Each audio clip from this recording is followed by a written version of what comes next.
Hello, hello.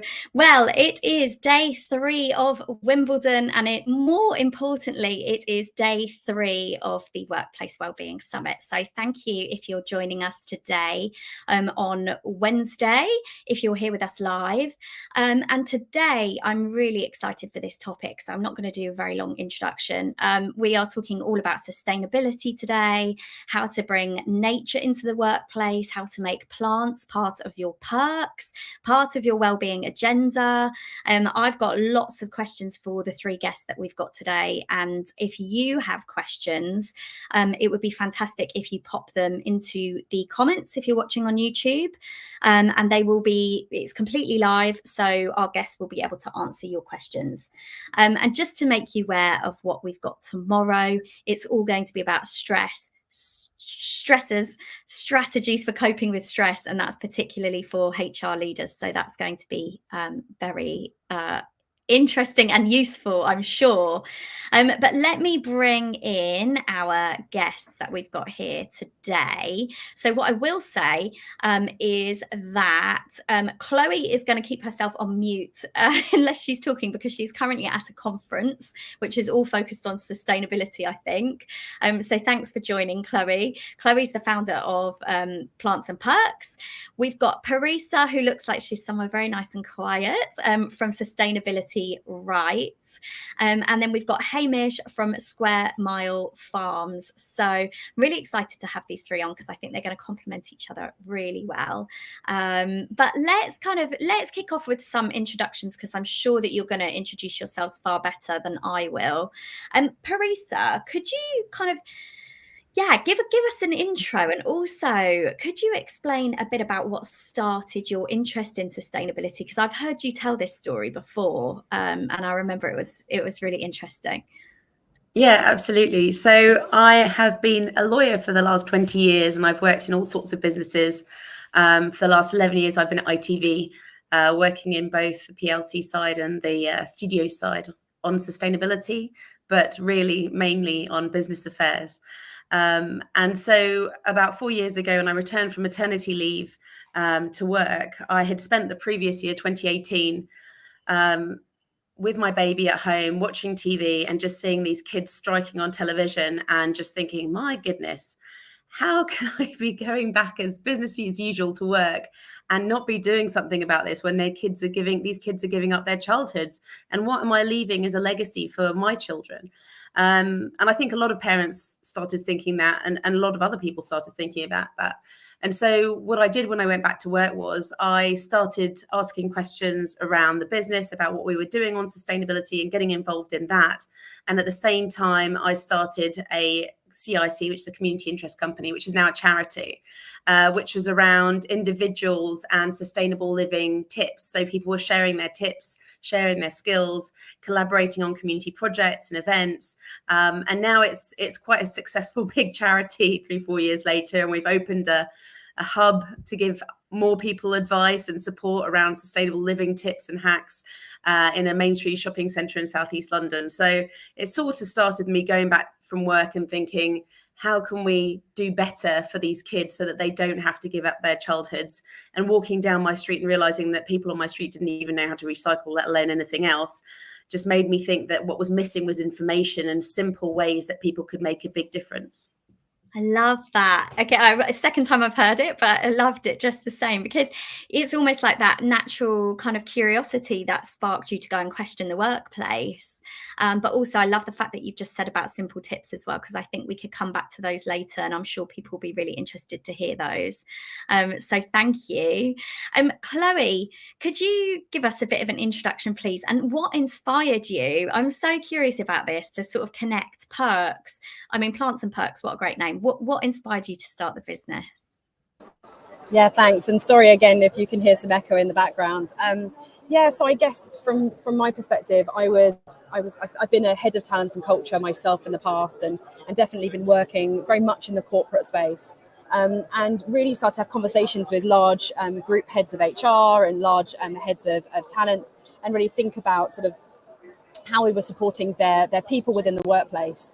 And sustainability was coming up more and more. And actually what was happening is that essentially people departments aren't able to necessarily talk about what they're doing in terms of the green agenda, in terms of sustainability. They weren't really connecting what the sort of large, lofty sustainability goals were down to the kind of like average employee level. And I really kind of saw a gap. And I've had sort of like, workplace health issues, and my co-founder has. I'm really thinking about kind of how sort of like well-being and sustainability comes together. And we sort of very much sit at that intersection between health and well-being and sustainability. If there was a little Venn diagram, we'd be in the middle. And that's something that we feel particularly passionately about.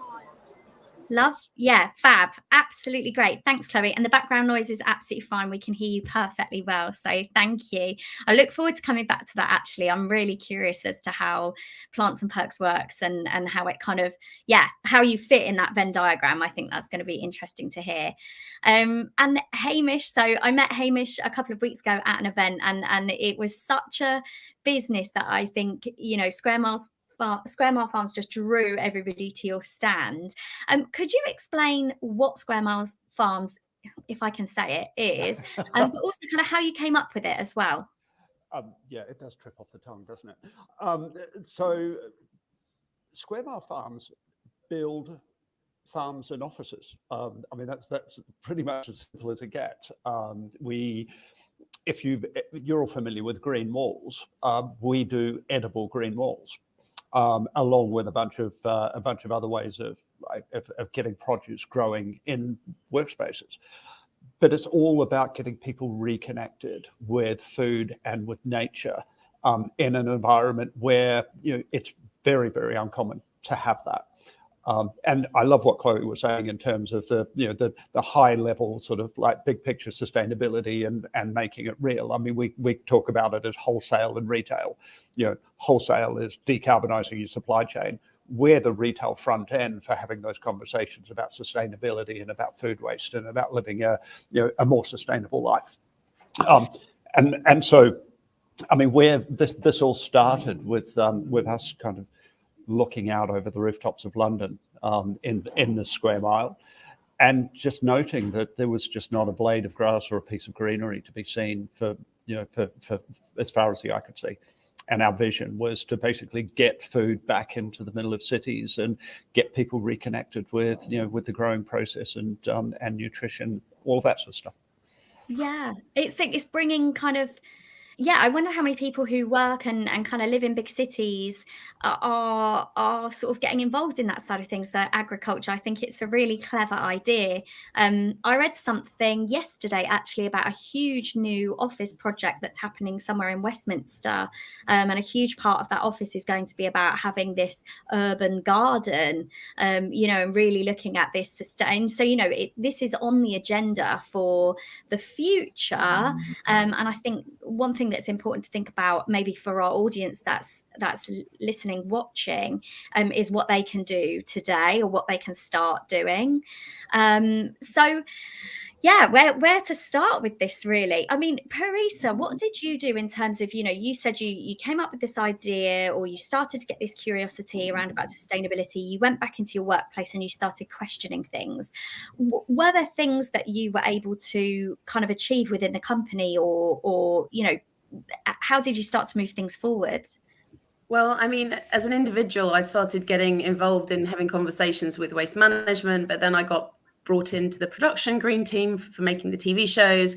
And then I got brought on board for the PLC's steering group with all the directors of the businesses in terms of pushing forward with regards to the change across the business. So that was helping roll out the training, etc., that had to take place, and supporting on an app which we were doing to gamify and personalize sustainability for people. And I think what I found was, 75% of the British public are worried or very, very worried about climate change. And that's a government report, and they have no incentive to say that, basically. So a large percentage of the population are worried about climate change, and also mental health is at an all-time low across the UK because of the pandemic, not just because of climate change. The pandemic has had a brutal effect. And obviously the economic crisis has had a brutal effect. But what I learned both in my charity work and in the business is that sustainability is 90% about reducing waste, whether it's the business or for the individual, and therefore cutting those cost of living costs and improving the stressors in people's lives, improving mental health and improving physical well-being. That benefits the individual in the individual's life, but it also benefits the business in terms of the fact that, if you have healthy, happy employees, great. And also, obviously, you know, your values align and you'll get Gen Zs and millennials. And you also get people like me who've been in the business for 10 years and who will stay because we have children, but we have faith that your values are aligned with ours. But also those people having that support on personal sustainability can then support the business's sustainability targets much better, because if they get it personally, it's not something being forced on them. It's an opportunity. It's an empowerment. It's a collaboration. Otherwise, it's just like GDPR. It's just like anti-bribery. It's just like every other thing that gets rolled out across a corporation where people don't really get it. They feel annoyed by it, and it's another stressor. So I think for me, it was just really interesting seeing how thinking about both the personal engagement as well as the corporate engagement really worked well in ITV, and how I've seen that also really works well in SMEs and also at a charity level. You know, identifying what people care about, which is different for every person. For some it's health, for some it's money, for some it's their children, etc., and then helping them find something, some way, whether that's an edible garden, whether that is plants around their office. But there's other things as well. Obviously, you know, some people like cycling, some people like make, do and mend, some people like gift wrapping without wrapping paper, whatever it is. There's different ways to get into the conversation. And I think if businesses can support individuals to get involved in that conversation and to feel empowered and know what they're doing, then the business wins and the individual wins, and it's a great collaboration. Oh, perfect. You've just given me about 10 different ideas for workplace wellbeing type initiatives, all in about one sentence. Like you're saying, find out what people care about. So maybe, I don't know if starting with a survey would be a great place to start, but the fact that the sustainability piece fits in with the individual wellbeing, with the cost side of things, which is obviously high on the agenda at the moment, is so key. And yes, some of the things that you've said, cycle to work scheme, I wonder if people are making that connection, that actually this could be part, you know, we can sort of brand this as part of our sustainability efforts. Because I think some of the things that I'm seeing, and I know if I talk from personal experience, my boyfriend works for a company. He's very interested in sustainability. He's a chef. He's trying to do a lot in his kitchen.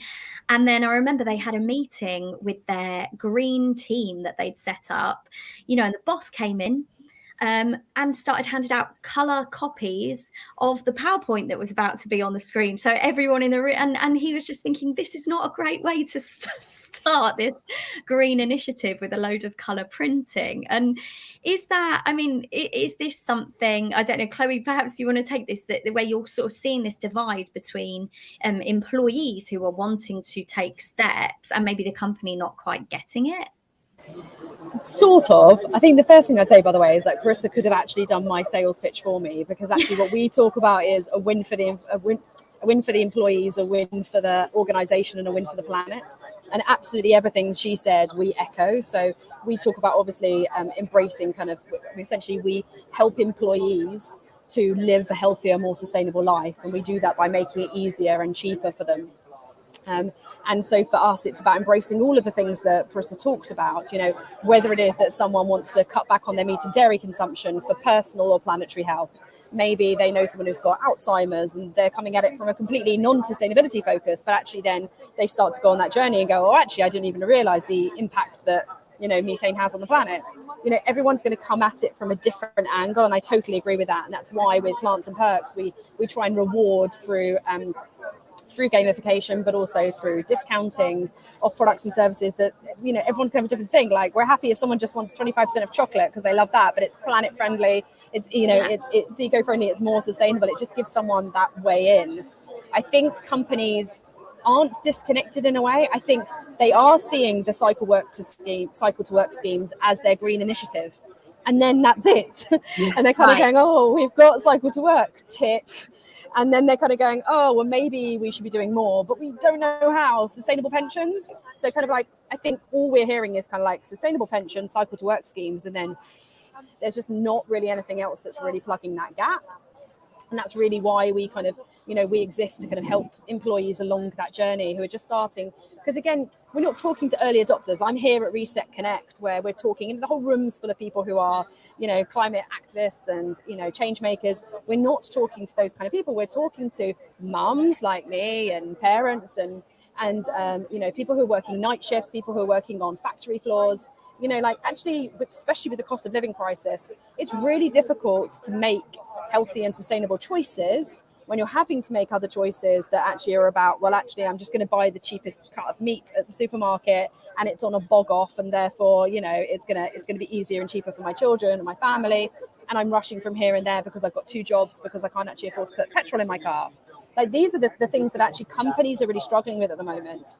When we talk to HR and Wellbeing and the benefits departments, that's first and foremost. They know that there's a sustainability issue, but they're going, yeah, but we also need to support our employees through this next phase.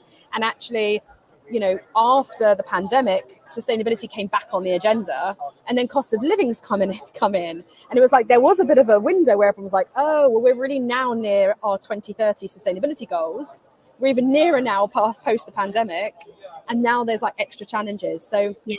I would say, in a way, let's put our arms around these benefits teams and these wellbeing teams, because they've got a really tough job, like genuinely a really, really tough job in what to do. It's part of the reason why we've just pivoted to actually have a free model. So we're actually going to be giving plants and perks to everybody for free, because we're mission-led and we believe that actually everybody should have access to great discounts of sustainable and planet-friendly products and services. And in order to help, in order to help companies really think about that next step and just start the conversation. Like, let's just get people just making 1 or 2 choices. And so complete aside, by the way, if I wasn't running this business, I 100% would be running Hamish's business, because I think it's so I think there's so many of the different ways in which we can help support employees. But the one thing I would say is that people departments have got a lot going on at the moment, a huge amount, and I think they are being tasked with how does sustainability live and breathe in their organizations. My challenge back to them would be, if you've got an organization of 100,000 people, your 100,000 people who are walking, talking carbon emitters, you as part of the wellbeing and people department have the ability to say, well, actually, this is a huge impact on our business, and if we make small changes to them, actually what's the knock-on effect? And that's a lot of the conversations I'm having here, which is we're talking to clients about sustainability, but actually if our people aren't talking or thinking about sustainability, how can we then have a knock-on effect to that as well? So I feel like I've covered a few different grounds there, so feel free to go in different directions with that. Yeah, no, that's great. And Chloe, thank you for correcting me at the beginning, because I will make assumptions obviously based on my own experience, but it's good to hear that companies are connecting sustainability to cycle to work, but obviously there's a lot more to sustainability than just that. So yeah, please do. And the same, if anybody that's watching right now has questions, please throw your questions into the chat, because we will answer them. No time like the present, so it would be great if people have got questions, maybe from a slightly more educated place than me. And Hamish, so yeah, coming back to your company, obviously there is a lot of fun aspect to your company. Do you think that it's a good sort of way that companies can start to bring this idea into the workplace and start to get employees thinking what's the kind of thinking behind that? No, absolutely. And again, I'm totally echo everything that Parisa and Chloe have been saying in terms of the importance of organizations being able to initiate and engage in conversations with their staff. So it's not just about kind of like publishing a strategy or having an ESG paragraph in your annual report or something like that. It's about how do you actually make this real and tangible. And what we've found is that having the farm in the office. It becomes magnetic. It becomes a place for people to gather, and we use that as the forum to be able to have those conversations about, what you can do about food waste at home, what the organization's sustainability strategy is, how is it that just as I said, we were like the shop window. Where does that actually then sort of go off, and what initiatives can people be taking themselves to help the organizations do that? So we just become the facilitator. And yeah, you're right, it's lots of fun with lots of involvement, and we find that it's a place where people join to collaborate, and it's great for contributing to the organizational culture. By having something which is just a little bit left field, but it's ticking some boxes. I mean, they're getting free produce to take home. It's helping on, and this is like low carbon footprint. I mean, as low carbon footprint as you possibly get. So it's delivering in sort of a multitude of ways, but against, corporate priorities and against, individual sort of needs and interests. And you'd be surprised at how many green-fingered people there are who are just taking these farms as an opportunity to kind of think about what they can be doing themselves at home. And we help them a lot with that, with grow at home kits and grow at home workshops and all sorts of things like that as well. Yeah, and might never have thought about it, or might never have thought that it would interest them, but then suddenly they get involved. And I think what's so nice about it is it sounds really simple, but the way that it's different from, let's say, when you think of workplace wellbeing initiative, automatic thought goes to, oh, let's have a yoga class or something like that. And I know if anybody's heard me speak before, they know that I give yoga a bit of a bashing as sometimes. But you do yoga, you're kind of doing it on your own. You might have body issues, you might not want to work out in front of your team, you might not, all of these different reasons why that is a simple solution to tick the wellbeing box, but not always the right thing for everyone. But by having something like this, which is essentially sort of a mini farm or green wall, and I'll say the show that I met you at, I took home a bag of chard at the end of the day, and it was lovely, and I cooked it at home. And I think what a nice experience for people to kind of gather together and have that, maybe where you would be having a conversation in the office, but now you've got something to have a conversation about that might spark a bigger, a greater awareness when it comes to sustainability. Exactly. Is that what you're finding with people, Hamish? Are people kind of taking it that step further and going home and looking at growing things themselves, or? Oh, they absolutely are. And what we're actually finding is a lot of organizations are using it as a way of being able to reach out into the community. So we have farms in the city, for example, where local school kids are actually brought in. And so we're having a conversation which is beyond just those people in the business environment. It's about pushing it out there into the broader community. I mean, it's like it used to be you could look out your window and you could see where your food came from. Now we're so fundamentally disconnected from it. So we're trying to find this or use this as a way of getting people to think about their food choices, in terms of the impact on the environment, about what it means for their nutrition, about how they can increase the amount of produce and fresh fruit and vegetables that they're eating in their diet. And so it just becomes the facilitator for that. But and it is definitely getting people to change their behaviors, but not in a kind of preachy way. It's a kind of like a fun and engaging and participative thing. Yes. Yeah, I do think it's got that kind of soft entry point that it doesn't see. And one of my thoughts when I first obviously put this panel together, and Chloe or Parisa, but I think I wondered with Chloe, with your company as well. I always think back to, if anybody followed the WeWork journey, and particularly the show that was on, I think it was on Amazon Prime or something recently. And there was a scene in there where they decided to make the company vegan. Essentially, you were not allowed to expense a meal unless it was a plant-based meal. And I remember watching that and thinking, and I remember the sort of reaction from the public when that happened was how how could you do that? But actually, if that's kind of embedded in the company values, then, and thinking now where we're maybe not that many years on, but maybe there's something in that from a sustainability piece. I don't know, just my own opinion. I thought fair enough. Is there something in that, Chloe, that is there a worry from companies that they're pushing an agenda? Or yeah, 100%. I thought you were going to compare me to some nefarious practices at WeWork, so I'm very pleased that went in a different direction. Thank you. So it's really interesting. So two of our clients, so Pop Sockets and Stella McCartney, both also have the same policy, which is we don't care what you eat, but you can't expense meat and dairy products on our on our books, basically. And actually what we do is kind of help average employees who may not be fully plant-based to understand, therefore, the reasons behind that as a company policy. Because I do think that if you do a meat-free Monday, or you tell everybody that they can't bring meat into the office, but you don't actually go through the kind of like genuinely the benefits and the reasons why, and the impact on sustainability, the impact on well-being, that actually you're not bringing them along that journey. We absolutely have softened our messaging around plant-based. So for us, it's very much about planet-friendly and not about plant-based. And I think, to your point, we've only ever been non-judgmental. This is not, we do talk about the reduction of meat and dairy as a way to combat well-being, and also to think about your carbon footprint. But even that is too hard a message for most companies to stomach, excuse the pun. And actually what we are finding is that when we go out with a much more planet-friendly message, that actually don't have that kind of moment.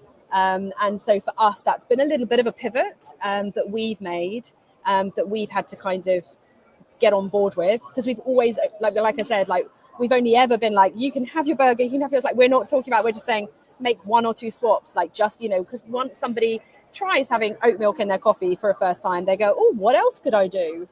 Mm-hmm. Actually that's a kind of gateway drug into other drugs. Are the best use of words, but it is a kind of like, it's the first step on that journey, and that's what we're all about. And we are very, very much all about kind of like I said, like average employees who are working night shifts, who are stocking shelves, who are on factory lines.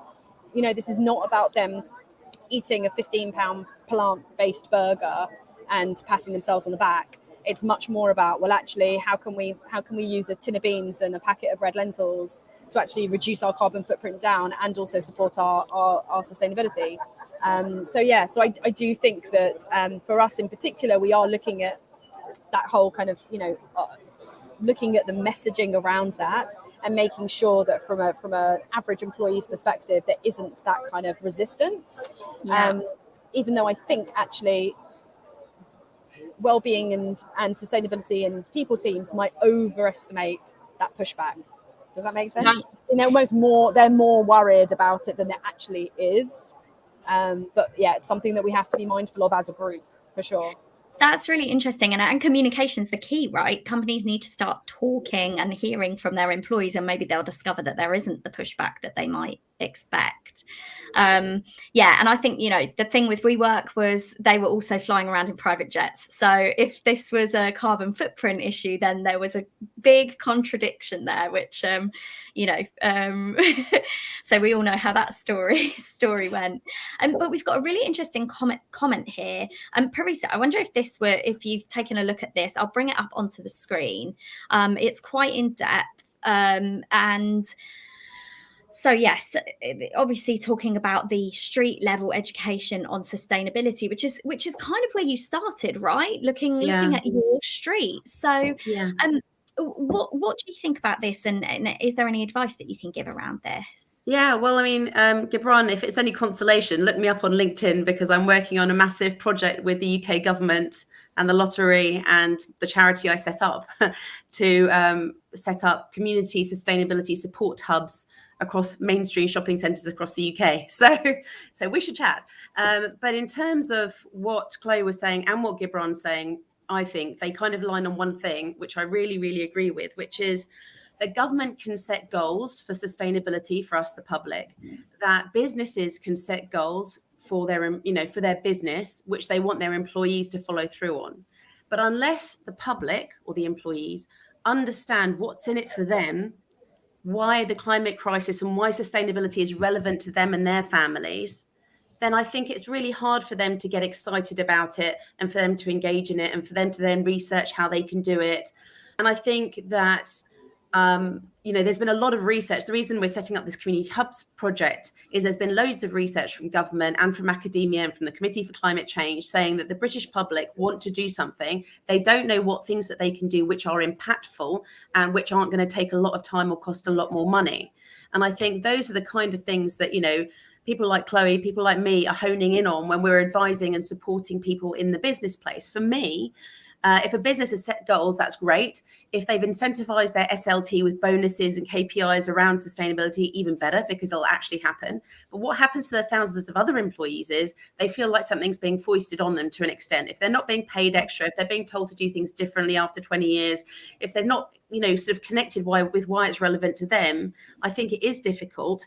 And I think that's why, one of the things that I do is we do this sort of making corporate sustainability personal. So it's about, how having a session around helping people understand what sustainability and the climate crisis means to them, what they're already doing, because every single person is doing something, whether they realize it or not, whether it's walking to school or whether it's, sewing on a button or whatever. And then highlighting what the top areas that they can work on, which are going to have a big impact, but small cost and small sort of effort are, relatively speaking. And then, challenge them to come back 6 weeks later and say what they've managed to do. And then in that session say, great, I'm so excited that you're really on board with this. Great, well done. What were your facilitators? What were your blockers? And now, how would you like to increase your impact by 200% at no cost to yourself? Great.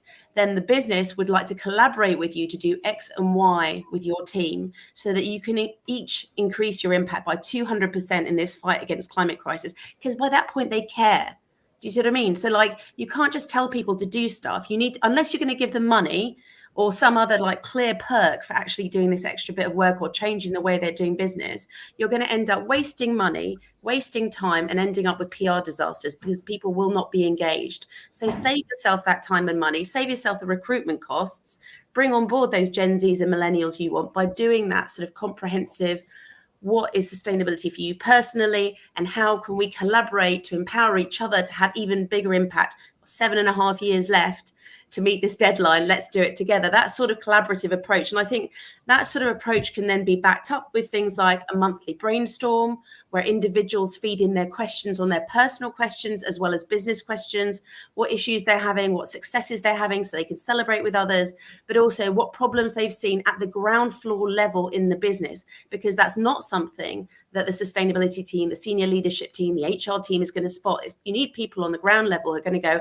oh, do you realize we use 5 generators instead of 1 and we don't actually need it? Or do you realize we still order loads of bottles of water? Because people won't know that. So having that monthly feedback shows it's not just a tick box exercise. It's a cultural thing where you are supporting your workforce, many of whom are working from home now, quite frankly, right? So we have that extra responsibility now anyway. But also you're helping their mental health, you're helping their physical health, and you are massively helping the business in its targets around sustainability and in order to meet commercial targets of reducing the costs and timescales of doing what they need to do. So I think basically looking at how you empower people and how you make it a conversation about this is something that's good for you, this is how it's good for you, and this is how we can work together to have a bigger impact is important. And I think that applies at a street level as well. And I think, what we're trying to do, because we can't wait for the government to do it with our charity, is saying, this is what we can do as individuals. This is how we can work with our PTAs and our residents associations. This is how the voice that you have with your councillors and your MPs. This is how you can make change. This is why you care about it. So that at least when government does occasionally come up with something or brands make an effort to do something, then the public can respond in a positive way and go, oh, I understand why that cycle lane's going in now, or whatever it is. Or they can come and ask a question and complain about it and have somewhere they can go at a grassroots level. And I think it's important in a business as well that there is some sort of grassroots level, like the brainstorm, or even if it's just like it's an event 4 times a year to support that ongoing learning around Christmas, Easter, summer holidays, Halloween. What extra stuff can I do at this time of year? So the business knows that their employees have these worries, but also the business addressing and supporting these worries helps them with workplace absence, helps them with retention, helps them with recruitment, helps them with their own costs and time. Thank you. Wow. If people are thinking now, I couldn't take notes quick enough while Parisa was talking, because you basically put together a whole plan there. I think that, remember, this is recorded, so you can watch it back and you can take notes afterwards. Because I think what I really loved about what you said is having that almost like intro, go away and do 3 things, come back, review it. I mean, this is what people do in businesses when they're running projects, or when you're running a development plan for your team, or whatever it is kind of treating it the same way, isn't it? Oh, and now we've got this success, let's build on it.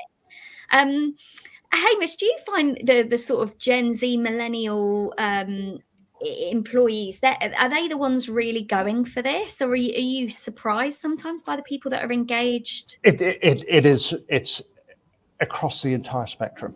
I mean, there is no particular sort of like demographic or or characteristic that just says they're going to fall in love with it, because everyone falls in love with it. But I think it is about it is about very much about providing people with the information to be able to go and make simple changes.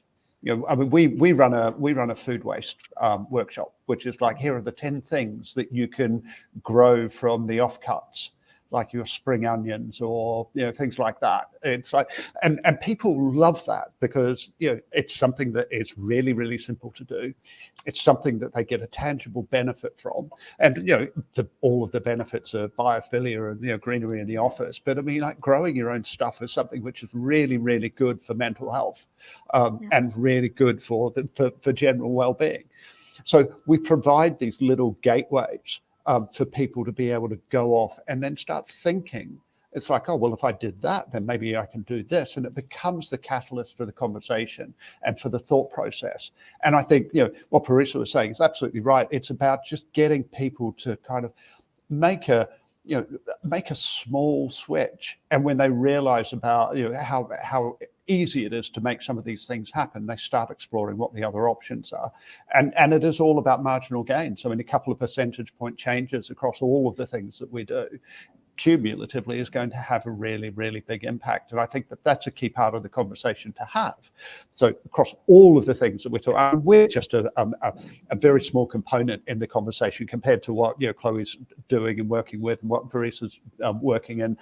But it is all about just how collectively we can move the needle on this, in terms of wellness, in terms of sustainability, and and not sort of like reserve it just for the kind of like the Gen Zs and so on. It's about something that senior executives, it's like the guys in the C-suite, get them growing at home as well and see what happens.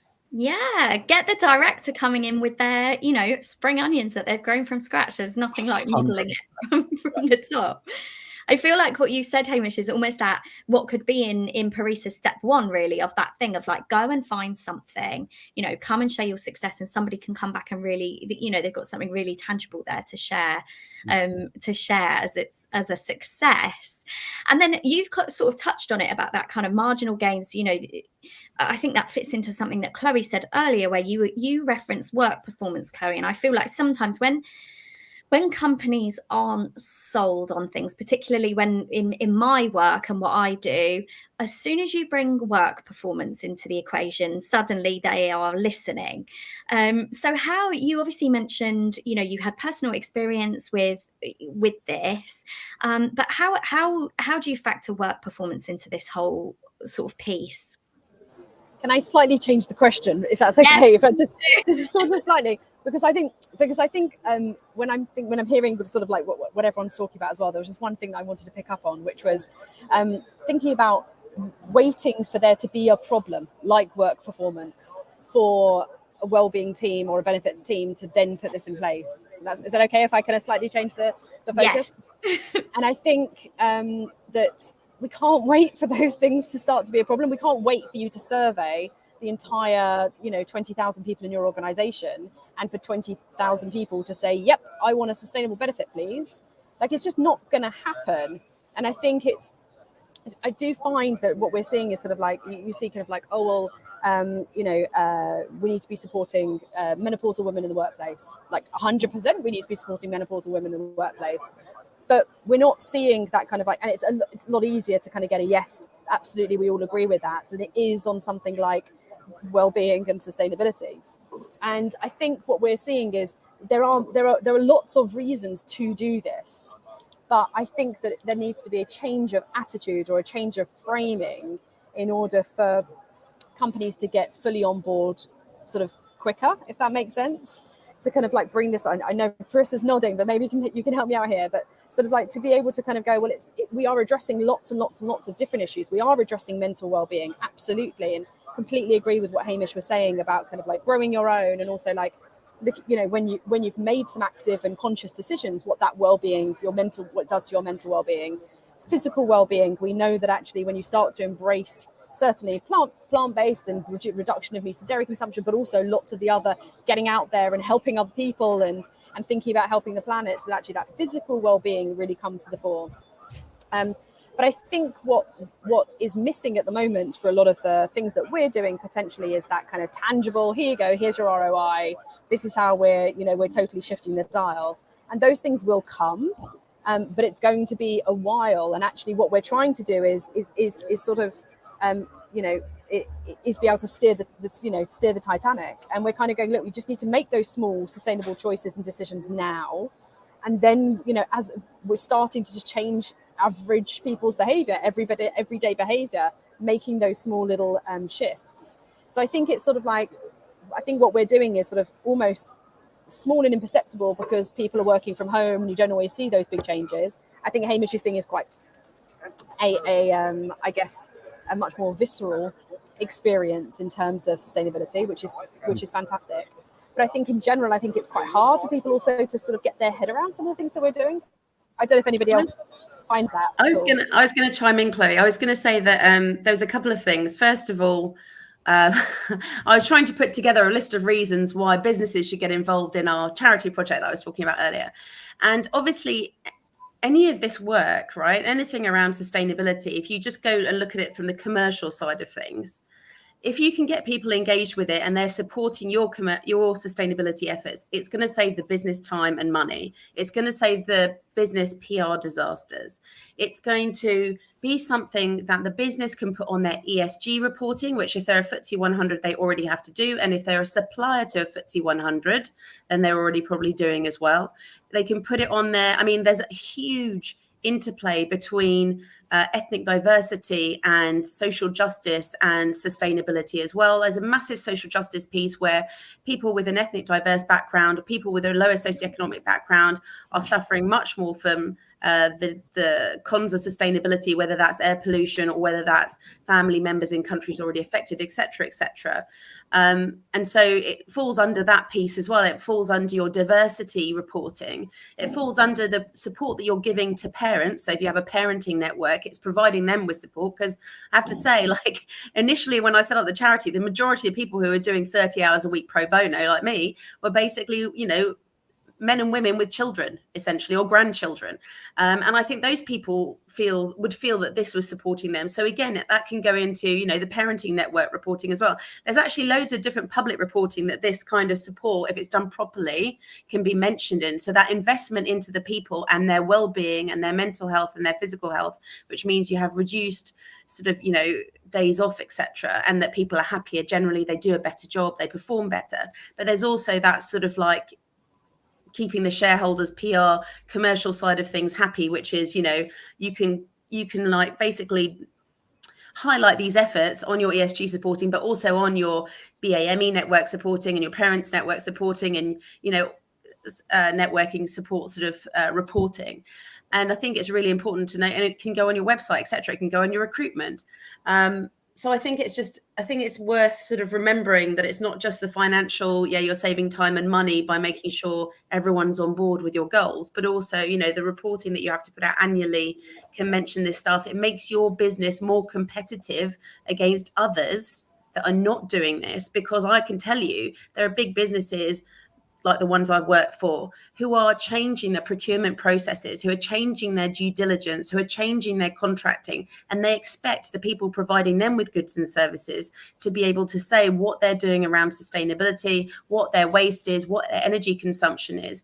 And you can imagine how much harder that's going to be if you don't have your employees on board, and how much better it is if you can say, plus we do this with our employees to make sure everyone is on the same page and there's no margin for error.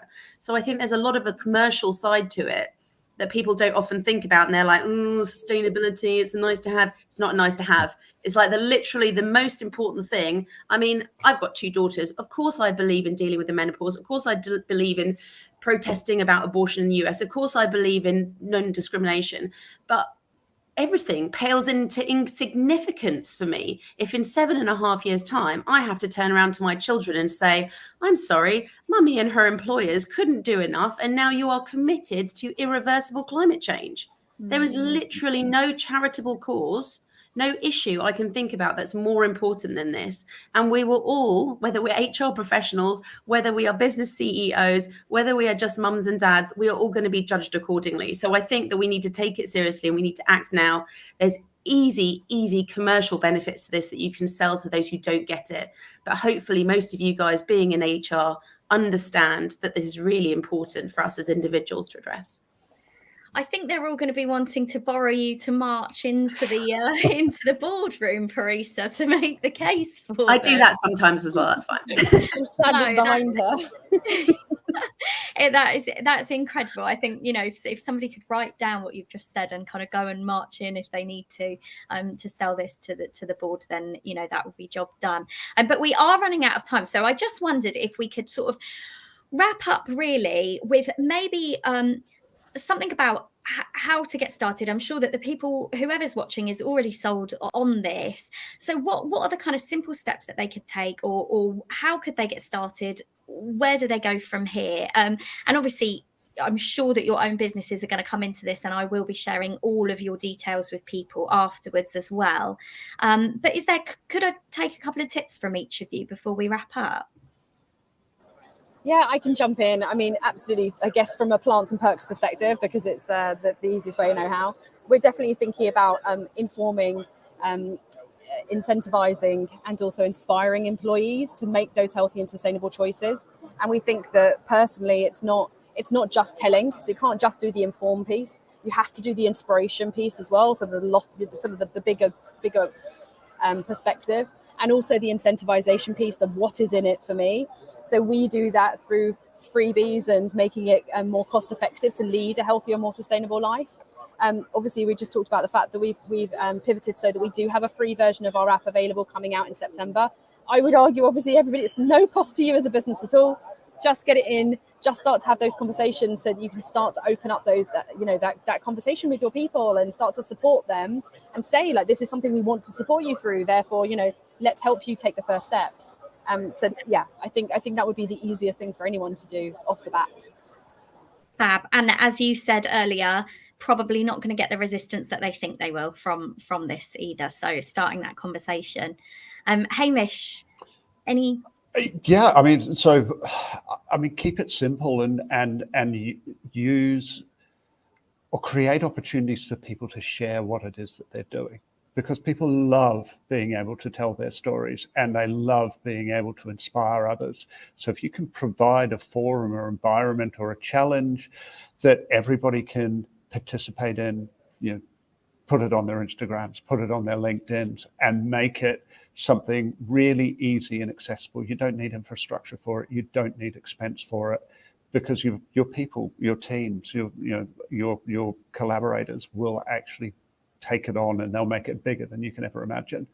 And so it doesn't have to be hard. Just keep it something really simple. I love that. Yeah, grow your own spring onions from offcuts. Whoever's got the biggest spring onion, let's do a competition or something. Things like that. Just a good starting place. Fantastic. And Parisa? I suppose obviously my tip is that start off with the personal, and then find out what their business area wants them to do differently to support the business's sustainability targets, so that they feel that they are included in that bigger picture, that they have value, and that they are being empowered to have an even bigger impact. I think once they have that first stage where they get why they want to do it, and they're being celebrated for what they're doing, then they do want to find the next thing. And I think they would love to work with the business because it's not being forced on them in some sort of do this without knowing why way. It's like, let's do this together and we have a better chance of having a big impact. And I think another thing that ties into that is that if having those conversations, is too difficult, at least start off by looking at what people in general are particularly interested in. So let's say you have some workshops and events around going green, saving money, because the cost of living is really high at the moment.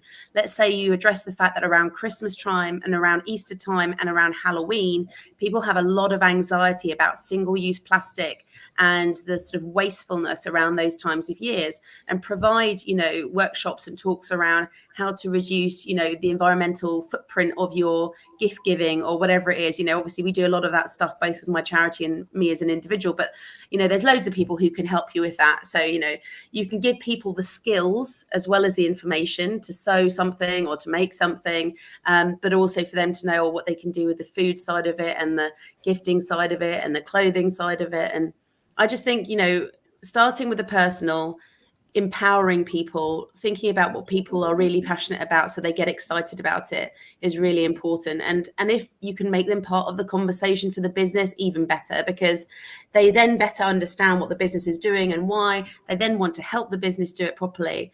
And I do think having a brainstorm once a month or once a quarter, even if that's a struggle, but like once a month, so that everyone can feed in, from the janitor to the CEO, what their worries are at home around sustainability, what their successes are, so that once a month there's a place that they can go, look at the size of this watermelon, or, look, I sewed on my first set of buttons, or whatever it is, and celebrate that with other people. As Hamish said, people absolutely love that. That's how we've grown as a charity so quickly, because people are sharing their successes and then going on to do the next thing. So I think those brainstorms are amazing, and people will come initially to talk about their individual stuff, but as they get more and more into it, they'll look for the more and more impact they can have. And that will be with helping the business with its business sustainability. And so, you will get that amazing boost to the business's efforts. And as I said, that ground level insight. So I think start with the individual, the personal connection, and then go on to the corporate connection. And they both have massive co-benefits, as I've already gone through. Incredible. Oh, you've all been incredible. Thank you so much for joining today. I knew it would be difficult to keep this to 45 minutes, so we have gone over slightly, but hopefully that's fine. I put all your names on the screen now, so if people want to go and find you on LinkedIn straight away, you will find them easily through their names. And obviously I'll be sending out their full details, websites, etc. Go and you've inspired me to go and look at what you're doing and take those ideas and kind of take that next step. So I really hope that everybody watching feels that way as well. So thank you so much for today. And for everybody watching, don't forget to come back tomorrow, where we are going to be looking at strategies for coping around stress for HR, for leaders. Amy, who's presenting tomorrow, I have seen her talk before, and she's super engaging and has got so many great tips and strategies that you can take away. So enjoy the tennis if you're watching this afternoon, and we will see you back here tomorrow. Thank you everyone for today.